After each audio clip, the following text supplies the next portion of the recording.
बच्चों नमस्कार, स्वागत है आपके अपने YouTube चैनल एग्रोटेक स्टडी में। और बच्चों मैं हूं अरविंद यादव।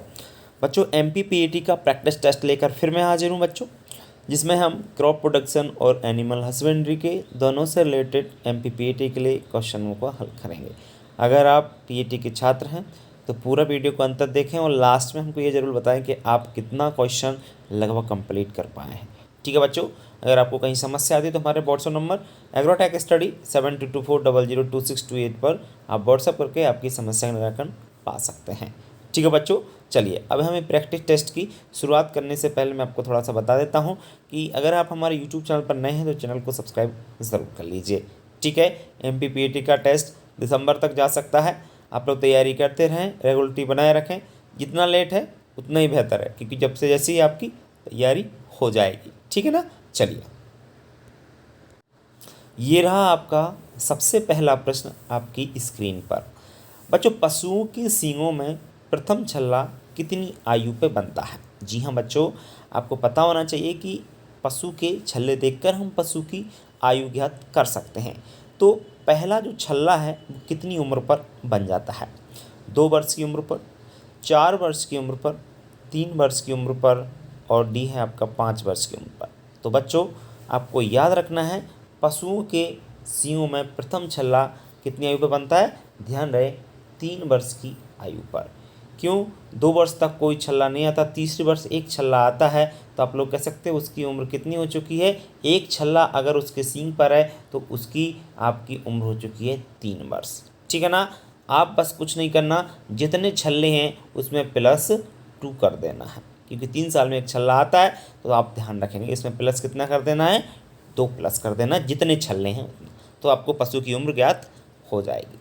भारत में गाय की सबसे भारी नस्ल कौन सी है? जी हाँ बच्चों, भारत में आपको बताना है कि सबसे भारी नस्ल कौन सी है। नागौरी, अमृत महल, कॉकरेज, साहिवाल। भारी मतलब बहुत वजनदार होती है।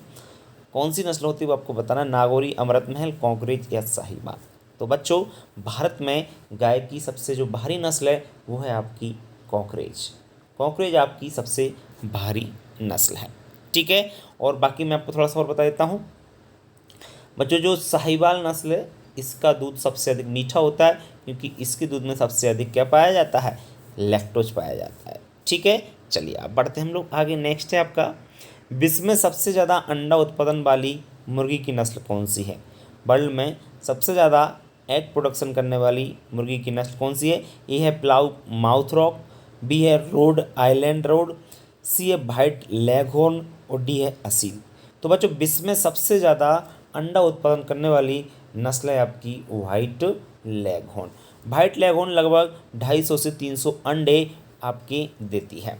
ठीक है बच्चों, और बाकी याद रखना, असील जो मुर्गी है ना बच्चों, इसका उपयोग जनरली मैं आपको बताऊं मनोरंजन के लिए किया जाता है। और मनोरंजन का मतलब ये मुर्गे जो उनके होते हैं ना, उनको आपस में लड़ाया जाता है असील नस्ल में। ठीक है, चलिए आगे बात करते हैं हम लोग। भारत में कृषि क्षेत्र से प्राप्त कुल आय में पशुपालन का कितना हिस्सा है? 20%, 25%, 30% या 40%। तो भारत में कृषि क्षेत्र से प्राप्त कुल आय का पशुपालन में जो हिस्सा है, पशुपालन का हिस्सा कितना है? वो है 30%। कितना है? 30% पशुपालन का हिस्सा है। 2 भागों में बटा हुआ खुर किसका नहीं होता? खुर तो आप सब लोग जानते होंगे। तो इनमें से ऐसा कौन सा पशु है जिनका खुर 2 भागों में बटा नहीं होता? भैंस का, ऊँट का, भेड़ का या गाय का? तो बच्चों आपका जो ऊँट होता है ना, ऊँट का खुर 2 भागों में बटा नहीं होता। बाकी भैंस, भेड़, गाय इन सबका खुर 2 भागों में बटा होता है। आगे अगर बात करें बच्चों, कैंडलर की सहायता से अंडों में भ्रूण का पता लगाने के लिए पहला परीक्षण कब करते हैं? कैंडलर एक यंत्र होता है, उसके द्वारा हम लोग पता करते हैं कि अंडा फर्टिलाइज्ड है या नहीं है, उसमें भ्रूण है या नहीं है। तो हम पता करते हैं 7 दिन बाद, 3 दिन बाद, 14 दिन बाद या 9 दिन बाद। तो बच्चों कैंडलर की सहायता से अंडों में भ्रूण का पता लगाने के लिए हम कब करते हैं? लगभग 7 दिन बाद। 7 दिन बाद हमें पता करने लग जाते हैं कि अंडा फर्टिलाइज्ड है कि नहीं है। भारत में गाय गौ पशु नस्लों में डेयरी की सबसे अच्छी नस्ल कौन सी है? भारत की बात कर रहे हैं, गौ पशु नस्लों में डेयरी की सबसे बेस्ट नस्ल है हरियाणा, गिर, मालवी या साहिवाल। बच्चों साहिवाल एक ऐसी नस्ल है जो सबसे अधिक दूध उत्पादन करती है भारतीय नस्लों में।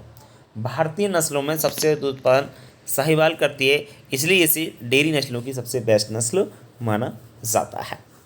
इसको लौला के नाम से जानते हैं क्योंकि इसकी त्वचा जो होती है ढीली होती है, इस कारण इसको लौला के नाम से भी जाना जाता है। ठीक है, चलिए इसका उत्पत्ति स्थान भी थोड़ा सा याद रख लेना। इसका मोंटगोमरी पाकिस्तान इसका उत्पत्ति स्थान है। दूध का पाश्चुरीकरण अल्ट्रा हाई टेम्परेचर विधि से करने पर दूध का कितने समय तक गर्म करते हैं? दूध को कितने समय तक गर्म करते हैं? 1 से 5 मिनट तक, 1 से 5 घंटे तक, 1 से 5 सेकंड तक, 1 से 5 दिन तक। तो बच्चों अल्ट्रा हाई टेम्परेचर मेथड से दूध को 1 से 5 सेकंड तक गर्म करते हैं। आप लोग विश्वास नहीं कर रहे होंगे, 1 से 5 सेकंड बस। जी हाँ, अल्ट्रा हाई टेम्परेचर में टेम्परेचर ज़्यादा होता है, तो तापमान ज़्यादा होने के कारण दूध को हम लोग इतने सेकंड तक ही गर्म कर सकते हैं। विश्व की सबसे सुंदर, जी हाँ, डेयरी पशुओं में गाय की नस्ल कौन सी है?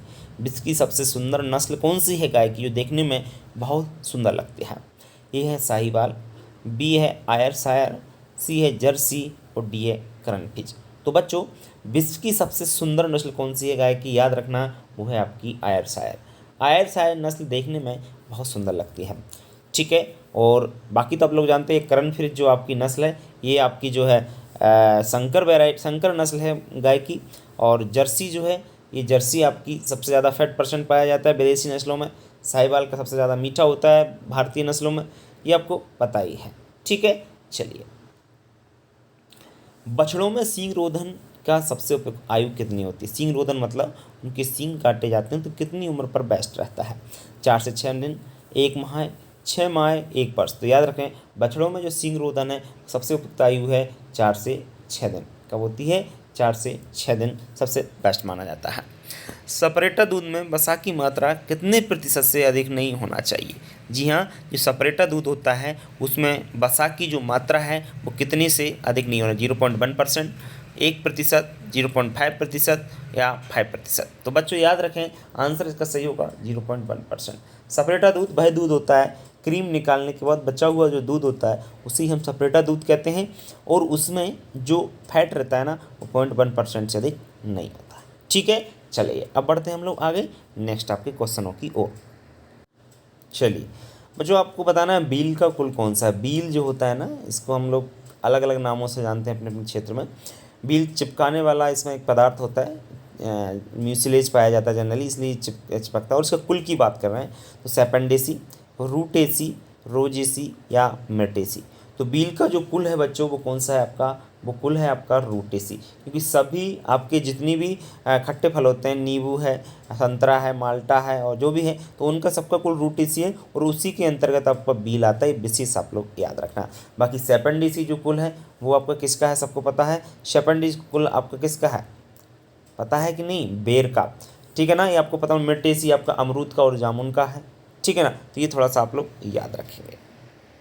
भारत में कौन से फल का निर्यात सर्वाधिक मात्रा में होता है? भारत में कौन से फल का निर्यात दूसरे देश में सर्वाधिक किया जाता है? तो याद रखना आम का निर्यात सब जगह किया जाता है, निर्यात हम सबसे ज़्यादा किया जाता है। अंगूर, केला, नींबू वर्गीय आम, तो आम का सबसे ज़्यादा किया जाता है। म्यूसिलेज किस औषधीय पौधे के छिलके में पाया जाता है? सोनामुखी, ईसबगोल, सर्पगंधा या अश्वगंधा। तो बच्चों म्यूसिलेज जो औषधि है वो आपके किसके छिलके में पाया जाता है? ईसबगोल। ईसबगोल की जो भूसी होती है ये बहुत ही महत्वपूर्ण होती है। इसमें पाए जाने के कारण पशु को ये खिलाई जाती है, जिससे ये औषधि का काम करती है। और जैसे कब्ज वगैरह कुछ होता है तो उसमें ये बहुत ही महत्वपूर्ण होती है। नेक्स्ट है बच्चों, फल गिरने को नियंत्रित करने वाला रसायन कौन सा है? फल गिरने को नियंत्रित करने वाला रसायन कौन सा है? इंडोल ब्यूटारिक एसिड, नेप्थलीन एसिटिकम, एब्सिसिटिकम, एब्सिसिक अम्ल है, 2,4 डाइक्लोरोफिनॉक्सिक एसिड है। तो बच्चों आपको बताना है फल गिरने को नियंत्रित करने वाला कौन सा केमिकल है। तो याद रहे बच्चों फल को गिरने से जो रोकता है वो रोकता है NaA, naphthalene acetic acid. Clear. Next है आपको बहुभ्रूणता किस फल में पाई जाती है? बहु मतलब बहुत और भ्रूण मतलब भ्रूण। ठीक है ना, तो बहुत सारे एम्ब्रियो जो पाए जाते हैं वो कौन से फलों का एक गुण है? तो याद रखना आम में, सिट्रस फल में, जामुन में या उपरोक्त सभी में। तो बच्चों बहुविरुणता सबसे अच्छी बात है इन तीनों में ही पाई जाती है। सिट्रस फल, नींबू, संतरा जो भी है, आम सब जानते हैं, जामुन भी सब लोग जानते होंगे। तो बच्चों ये आपकी बहुविरुणता इन फलों में पाई जाती है। नेक्स्ट है आपका वाटर लॉगिंग परिस्थिति के प्रति अति असंवेदनशील फल वृक्ष कौन सा है? वाटर लॉगिंग की परिस्थिति के प्रति तो केला, पपीता, आम या डी है अनार। तो बच्चों अति संवेदनशील मतलब ये होता है कि वाटर लॉगिंग का मतलब होता है कि पानी अगर भर रहा हो वहाँ पर वो फल खड़ा हो तो उसको झेल नहीं सकता है। तो वो है आपका कौन सा बच्चों, आपको बताना है पपीता। पपीता ज़्यादा पानी को नहीं झेल सकता है और वहाँ पर वो ख़त्म होने के चांस रहते हैं, उसकी जड़ गल जाती है। ठीक है, आगे है बच्चों निम्नलिखित में से कौन सा आम का बौना मूल ग्रंथ है? ओलूर, करेला, आम्रपाली या चौसा। तो बच्चों मूल ग्रंथ की बात कर रहे हैं, रूट स्टॉक कौन सा है? वो भी बौना। तो याद रखें बौना जो मूल ग्रंथ है वो आम का कौन सा है? वो है ओलूर। ठीक है ना। और बौनी वैरायटी कौन सी है? वो है आम्रपाली, सबको पता होगा। आगे बात करें आंवला फल में आंतरिक क्षय का कारण क्या है? आंवला का जो फल होता है उसमें इंटरनल नेक्रोसिस हो जाता है, उसका कारण क्या है? तो याद रहे उसका कारण है बोरोन की कमी। बोरोन की कमी से क्या होता है? आंवला में आंतरिक क्षय हो जाता है, मतलब उसकी जो कोशिका होती हैं या जो टिश्यू होते हैं वो ख़त्म हो जाते हैं, उसको आंतरिक क्षय ऊतक कहा जाता है, इंग्लिश में इंटरविनल नेक्रोसिस कहते हैं। आगे अगर हम बात करें भारत सरकार द्वारा फूड प्रोडक्ट ऑर्डर किस वर्ष लागू किया गया था? जी हाँ बच्चों, भारत सरकार द्वारा फूड प्रोडक्ट ऑर्डर किस वर्ष लागू किया गया था? 1920, 1955, 1945 या 1975। तो भारत सरकार द्वारा जो फूड प्रोडक्ट ऑर्डर था वो लागू किया गया था सन 1955 में। याद रहे सन 1955 में। क्रीपर किस पौधे की बौनी किस्म है? बहुत अच्छा प्रश्न है। क्रीपर किस पौधे की बौनी किस्म है? पपीता की, केले की, आम की या खजूर की? तो बच्चों याद रखना क्रीपर आपकी आम की बहुत ही महत्वपूर्ण एक वैरायटी है। जेली का उपयुक्त पीएच मान होता है कितना? 4 से 4.5, 2 से 2.3, 3.7 से 4.2 या 5.4 से 6.4। तो जेली का जो उपयुक्त पीएच मान होता है, सबसे बेस्ट पीएच मान होता है वो होता है 3.7 से 4.2। कृषि और प्रसंस्कृत उत्पाद विकास अथॉरिटी की स्थापना किस वर्ष की गई थी? कृषि और प्रसंस्कृत उत्पाद विकास अथॉरिटी की जो स्थापना है बच्चों कब की गई थी? 1980, 1986, 1985 या 1990। तो बच्चों याद रखें ये 1986 में इसकी स्थापना की गई थी। ठीक है, चलिए बढ़ते हैं हम लोग आगे। नेक्स्ट है बच्चों कुसमांड कुल की सब्जियों के लिए कौन सी भूमि उपयुक्त नहीं होती है? कुसमांड कुल का मतलब होता है कुकुरबिटेसी जो कुल होता है, जिसमें आपके क्या आते हैं? इसमें आपके कद्दू, लौकी, तोरई ये सब चीज़ें आती हैं ना, खरबूज, तरबूज। तो वो सब्जियां जो होती हैं वो कौन सी भूमि के लिए, उनके लिए कौन सी भूमि अच्छी नहीं होती है? अम्लीय भूमि, क्षारीय भूमि, अम्लीय एवं क्षारीय भूमि और डी है आपका उदासीन भूमि। तो याद रखना जो कुकुरबिटेसी या कुसमांड कुल की सब्जियां होती हैं ना उनके लिए जो आपका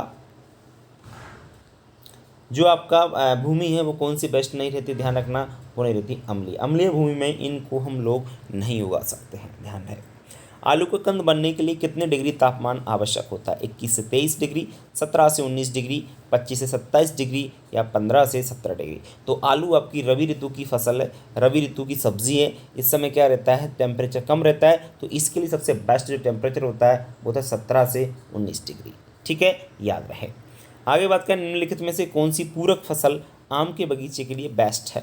तो निम्नलिखित में से जो पूरक है मतलब आम का बगीचा लगा हुआ है उसमें कौन सी फसल हम बीच में ले सकते हैं? पपीता को, आंवला को, अंगूर को या अनार को? तो बच्चों याद रखना पूरक या सप्लीमेंट क्रॉप्स के रूप में हम लोग लिख सकते हैं पपीता। पपीता का साइज छोटा होता है, बोले तो पपीता का पेड़ छोटा होता है, तो उसको हम लोग जो खाली जगह है आम के बाग में वहाँ पर इसको लगा सकते हैं।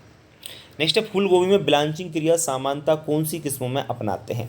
बच्चों फूलों में जो ब्लांचिंग की क्रिया होती है, ब्लांचिंग का मतलब ये होता है कि उसकी जो फूल गोभी है उसके ऊपर का जो वाइट भाग होता है उसको ढकने के लिए क्या करते हैं, इधर उधर के जो आसपास के पत्ते होते हैं उस गोभी के, तो उस गोभी को ऊपर रख रबड़ से बांध देते हैं जिससे उस फूल को कोई नुकसान ना हो, है ना। तो ये जो क्रिया की जाती है अगेती, पछेती, मध्यम या उपरोक्त सभी में। तो याद रहे फूल गोभी में जो ब्लांचिंग की क्रिया है वो आपकी अगेती किस्मों में की जाती है। किसमें की जाती है?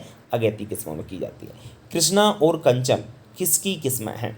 कृष्णा और कंचन बहुत महत्वपूर्ण वैरायटी हैं। जो किसकी हैं आपको बताना है। ए आम की हैं, बी आंवला की हैं, सी अंगूर की हैं, डी अमरूद की हैं। तो बच्चों कृष्णा और कंचन बहुत महत्वपूर्ण वैरायटी हैं, दोनों ध्यान रखना, और दोनों ही आपकी आंवला की बहुत ही महत्वपूर्ण वैरायटी हैं। पौधे लगाने की षटभुजाकार प्रणाली विधि में वर्गाकार विधि की तुलना में कितने प्रतिशत अधिक पौधे लगाए जा सकते हैं या जाते हैं? जी हाँ बच्चों, जो मेथड होते हैं ये आपके बाग लगाने के, तो षटभुजाकार मेथड में कितने अधिक लगा सकते हैं वर्गाकार मेथड की अपेक्षा? 10%, 15%, 20% या 25%? तो बच्चों याद रखें, इसमें हम लोग कितने लगा सकते हैं वो ध्यान रखना, 15% अधिक पौधे लगाए जा सकते हैं। दुग्धशाला में बर्तनों की सफाई हेतु सर्वाधिक कौन सा धावन प्रयोग किया जाता है? जी हाँ, बर्तनों को धोने के लिए दुग्धशाला में किसका उपयोग किया जाता है? अम्लीय धावन का या क्षारीय धावन, बोले सोडा कह सकते हैं, क्षारीय सोडा का, उपरोक्त दोनों का, या उपरोक्त में से कोई नहीं। तो ध्यान रखना, दुग्धशाला के बर्तन चिकने हो जाते हैं, तो उनको साफ करने के लिए हम लोग किसका प्रयोग करते हैं? मोस्टली क्षारीय साबुन का या क्षारीय धावन सोडा का उपयोग किया जाता है। परजीवियों का म्यूजियम किसे कहते हैं या कहलाती है? गाय को, भैंस को, बकरी को या भेड़ को? तो परजीवियों का म्यूजियम तो सब लोग जानते होंगे, परजीवियों का म्यूजियम कहा जाता है भेड़ को। किसको? भेड़ को। ठीक है, चलिए। दूध दोहन की सबसे उपयुक्त विधि कौन सी है? दूध दोहन की सबसे उपयुक्त विधि आपको बताना है कि दूध किस प्रकार से, कौन सी विधि से निकालना चाहिए। मशीन द्वारा निकालना चाहिए, या चुटकी विधि 2 उंगलियों की सहायता से निकालना चाहिए, पूर्ण बिल्कुल पूर्ण हाथ की उंगलियों और गद्दी की सहायता से निकालना चाहिए, या डी है अंगूठा व उंगलियों की सहायता से निकालना चाहिए। तो दूध दोहन की सबसे जो बेस्ट मेथड है वो है बच्चों पूर्ण हस्त दोहन विधि। पूर्ण हस्त दोहन विधि। रेंडर पेस्ट रोग का कारण क्या है? बिल्कुल इसको पशु प्लेग बोला जाता है। क्या बोला जाता है? पशु प्लेग। ध्यान रखें, तो पशु प्लेग इंग्लिश में रेंडर पेस्ट का रोग का कारण क्या है? जीवाणु, विषाणु, कवक या प्रोटोजोआ? तो रेंडर पेस्ट रोग का मुख्य जो कारण है वो है विषाणु, और विषाणु का नाम है मोरबिली विषाणु। विषाणु को इंग्लिश में वायरस भी कहा जाता है, कंफ्यूज बिल्कुल आप ना हो। ठीक है, चलिए बढ़ते हैं हम लोग आगे नेक्स्ट आपके प्रश्नों की ओर। नेक्स्ट है बच्चों, आपको इंसेक्टिसाइड एक्ट कब लागू हुआ? जी हाँ, इंसेक्टिसाइड एक्ट लागू कब हुआ था ये आपको बताना है। वर्ष 1967 में, वर्ष 1968 में, वर्ष 1976 में, या वर्ष 1986 में? तो बच्चों इंसेक्टिसाइड जो एक्ट था वो लागू कब हुआ था? याद रखना, पारित तो 1966 में हो गया था, लेकिन लागू हुआ था 1968 में। कब लागू हुआ था? 1968 में। 2 पंक्तियों के मध्य दूसरी फसल को उगाना क्या कहलाता है? 2 फसलें, हमें 2 पंक्ति किसकी ले ली? एक फसल की ले ली, और बीच में कोई और दूसरी फसल ले ली, तो उसको क्या कहा जाता है? उसको रोइंग कहते हैं, या रो स्पेसिंग कहते हैं, कैश क्रॉपिंग कहते हैं, या इंटरक्रॉपिंग कहते हैं? तो याद रखना, उसको क्या बोला जाता है? उसको इंटरक्रॉपिंग कहा जाता है। केंद्रीय गन्ना अनुसंधान संस्थान कहाँ स्थित है? सब लोग जानते हैं केंद्रीय गन्ना अनुसंधान संस्थान मुंबई, पंतनगर, कोयम्बटूर या लखनऊ? तो याद रखें, केंद्रीय गन्ना अनुसंधान संस्थान जो स्थित है वो है आपका लखनऊ में। ठीक है ना। बाकी शुगर कैन ब्रीडिंग इंस्टीट्यूट कहाँ पर है? वो आपका कोयम्बटूर तमिलनाडु में स्थित है। शुगर कैन ब्रीडिंग मतलब गन्ना प्रजनन संस्थान। नेक्स्ट है आपका, किस खाद में पौधों के लिए आवश्यक लगभग सभी पोषक तत्व उपलब्ध होते हैं? कौन सी ऐसी खाद है जिनमें आवश्यक लगभग सभी न्यूट्रिएंट्स पाए जाते हैं? गोबर की खाद, इसको FYM के नाम से जानते हैं, DAP में, MOP में, या CAN में? ठीक है ना। तो FYM बोले तो इसका पूरा नाम क्या होता है? फार्म यार्ड मैन्योर, इसको गोबर की खाद भी कहते हैं, और इसमें ही आपके लगभग सभी आवश्यक पोषक तत्व पाए जाते हैं। इसमें ही लगभग सभी आवश्यक पोषक तत्व पाए जाते हैं। किस फसल वर्ग की जल मांग सर्वाधिक है? किस फसल वर्ग की जल मांग सर्वाधिक है? ज्वार एवं आलू, गन्ना एवं आलू, जौ एवं गेहूँ, अलसी एवं बाजरा? तो बच्चों बताना आपको है कि सबसे ज़्यादा वाटर की जो वाटर रिक्वायरमेंट होती है किस फसल की होती है? तो याद रहे बच्चों, सबसे ज़्यादा वाटर रिक्वायरमेंट गन्ना एवं आलू की होती है। गन्ना के लिए बहुत पानी चाहिए, उसी प्रकार से आलू के लिए भी पानी की ज़्यादा आवश्यकता होती है। नेक्स्ट है, टिक्का रोग किस फसल से संबंधित है? टिक्का डिजीज किस क्रॉप से रिलेटेड है? धान से, बाजरा से, कपास से, या मूंगफली से? तो बच्चों टिक्का रोग जो होता है वो आपका किस में लगता है? मूंगफली में लगता है। सर्कोस्पोरा पर्सोनेटा नामक फंगस के द्वारा ये मूंगफली को बहुत ज़्यादा नुकसान पहुंचाता है। किस उर्वरक में अधिक नाइट्रोजन पाई जाती है? कैन यानी कैल्शियम अमोनियम नाइट्रेट में, DAP डाई अमोनियम फास्फेट में, ASN अमोनियम सल्फेट नाइट्रेट में, या AS अमोनियम सल्फेट में। तो याद रखना आपका ASN अमोनियम सल्फेट नाइट्रेट में आपकी सबसे अधिक नाइट्रोजन पाई जाती है, 30 से 32% लगभग। हरित वाली रोग किस फसल से संबंधित है? धान से, बाजरा से, सरसों से, या मूंगफली से? तो हरित वाली रोग है ग्रीन ईयर डिजीज बोलते हैं, और ग्रीन ईयर डिजीज आपका ये बाजरा से संबंधित है। कैसे संबंधित है? बाजरा से संबंधित है। आगे हम लोग बात करते हैं टिट्टिकेल का जन्मदाता है। टिट्टिकेल का जन्मदाता कौन है? गेहूँ एवं मक्का, गेहूँ एवं राई, जौ एवं मक्का, जौ एवं राई। तो टिट्टिकेल का जन्मदाता, टिट्टिकेल का जो जन्मदाता है वो याद रखना गेहूँ और राई है। इसको 1890 में एक आपका टिट्टिकेल जो निकाली गई थी, इसकी एक वेराइटी है BT46, याद रखना आप लोग। और दूसरी T46 के बाद एक चीज़ और आपको याद रखना है कि ये रिम्फू द्वारा 1890 में इसको विकसित किया गया था। ठीक है, ये मानव निर्मित धान है, याद रखें। आलू का वानस्पतिक नाम क्या है? सब लोग जानते हैं आलू का वानस्पतिक नाम क्या है, आपका pisum sativum, solanum nigrum, solanum tuberosum, या आपका एक और क्या है, क्रावेमस लेनेटस। तो याद रखें आलू का जो बॉटनिकल नेम है वो है सोलेनम ट्यूबरोसम। पाइसम टटाइवम मटर का है, सोलेनम नाइग्रम आपका किसका है? ये मकोई का है। ठीक है, चलिए बढ़ते हैं हम लोग आगे। नेक्स्ट आपको बताना है निम्नलिखित में से कौन सा लंबी अवधि का प्रकाश चाहने वाला पौधा नहीं है? जी हाँ, लॉन्ग डे जो प्लांट्स है वो कौन सा नहीं है? मटर, लोबिया, बरसीम, या जई। तो बच्चों आपको पता होगा, इनका एक ट्रिक है, मैं आपको बता देता हूँ। इसका आंसर वैसे लोबिया होगा। ये लोबिया आपका खरीफ ऋतु की है, बाकी आप देख रहे होंगे मटर, बरसीम और जई, ये तीनों आपकी रबी ऋतु को हैं। तो वो आपको क्या है, कम अवधि के प्रकाश चाहने वाली फसलें, है ना। आपकी सिर्फ कौन सी लंबी अवधि प्रकाश का चाहने वाला पौधा नहीं है, वो कौन सा नहीं है? लोबिया नहीं है, बाकी सभी आपके उनके लिए लंबी अवधि का प्रकाश चाहिए। ठीक है, ये ध्यान रखना है, ये रबी और खरीफ दोनों होता है। खरीफ सीजन की जितनी फसलें होती हैं वो आपकी कौन सी होती है? कम अवधि चाहने वाली फसलें, कम प्रकाश चाहने वाली कह सकते हैं। चुकंदर किस कुल से संबंधित है? क्रूसीफेरी, मालवेसी, कंपोजिटी, या चीनोपोडेसी। तो चुकंदर का जो कुल है बच्चों वो है आपका चीनोपोडेसी। कौन सा है? चीनोपोडेसी कुल का पौधा है। सोयाबीन में कितने % प्रोटीन पाया जाता है? 42%, 20%, 70%, या 50%। तो याद रखना आपका सोयाबीन में 42% क्या पाया जाता है? प्रोटीन, और 20% तेल पाया जाता है, मतलब ऑयल पाया जाता है। ये ध्यान रखें थोड़ा सा। दलहनी फसलों में नाइट्रोजन स्थिरीकरण करता है कौन? एजोटोबैक्टर, राइजोबियम, नाइट्रोबैक्टर, या नीलहर सेवा। तो बच्चों याद रखना दलहनी फसलों में राइजोबियम नामक बैक्टीरिया पाया जाता है उनकी जड़ों में, जो कि वायुमंडल से नाइट्रोजन स्थिरीकरण करता है। मक्के के पौधे में सिल्क पहले निकलते हैं या टेसल पहले निकलता है? उपरोक्त साथ साथ निकलते हैं या उपरोक्त में से कोई नहीं? तो याद रखें मक्का के पौधे में नर फ्लावर टेसल पहले निकलता है। 2,4-D एक महत्वपूर्ण खरपतवारनाशी है, कौन सी फसल के लिए बेस्ट होता है? चना, कपास, जौ एवं मूंग। तो याद रखना 2,4-D वैसे इसमें गेहूँ होता तो सबसे बेस्ट माना जाता है, गेहूँ में इसका उपयोग करते हैं, लेकिन जौ भी गेहूँ जैसा होता है तो इसमें भी हम इसका प्रयोग कर सकते हैं। और जो 2,4-D होता है बच्चों, ये आपका चौड़ी पत्ती वाले खरपतवारों को नष्ट करता है। ठीक है ना, ये ध्यान रखें। अमेरिकन कपास सामान्यतः कितनी दूरी पर रोपित की जानी चाहिए? 45 × 30 सेंटीमीटर, 60 × 60 सेंटीमीटर, 60 × 45 सेंटीमीटर, या 75 × 60 सेंटीमीटर। तो अमेरिकन कपास जो है सामान्यतः 45 × 30 सेंटीमीटर पर आपको बोया जाता है। रो से रो की दूरी और पौधे से पौधे की दूरी आपकी रखी जाती है। मृदा संरचना संबंधित है किससे? मतलब मृदा संरचना क्या है? कणाकार का वितरण से मतलब है कि मिट्टी के कणों के विन्यास से है, कि मिट्टी के कणों के समुच्चयन से है, या उपरोक्त में से कोई नहीं? तो याद रखना मृदा संरचना से संबंधित है वो मिट्टी के कणों के विन्यास से, उसे ही हम लोग क्या कहते हैं? मृदा सॉइल स्ट्रक्चर कहा जाता है। यूरिया में नाइट्रेट किस रूप में पाई जाती है? सब लोग जानते होंगे, अमोनिकल रूप में, एमाइड के रूप में, नाइट्राइट के रूप में, या नाइट्रेट के रूप में। तो यूरिया में जो नाइट्रोजन पाई जाती है बच्चों वो एमाइड के रूप में पाई जाती है। दो ही फर्टिलाइजर हैं, एक तो यूरिया है, दूसरा कैल्शियम साइनामाइड है, जिसमें नाइट्रोजन एमाइड के रूप में पाई जाती है। काली कपासी मिट्टी प्रचुर होता है, काली जो कपास के लिए बेस्ट मिट्टी मानी जाती है उसमें प्रचुर मात्रा में होता है क्या?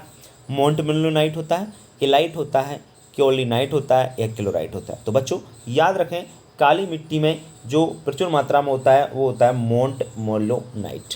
ठीक है, ये थोड़ा सा याद रखेंगे। कौन से राज्य में प्रति हेक्टेयर फलों की उत्पादकता सर्वाधिक है? ये आप लोग कन्फ्यूजन हो जाएगा इसमें। मध्य प्रदेश, उत्तर प्रदेश, गुजरात या बिहार? तो याद रखें, अब की बार का अगर डाटा हम लोग देखें तो मध्य प्रदेश का प्रति हेक्टेयर उत्पादन में फर्स्ट नंबर आया है।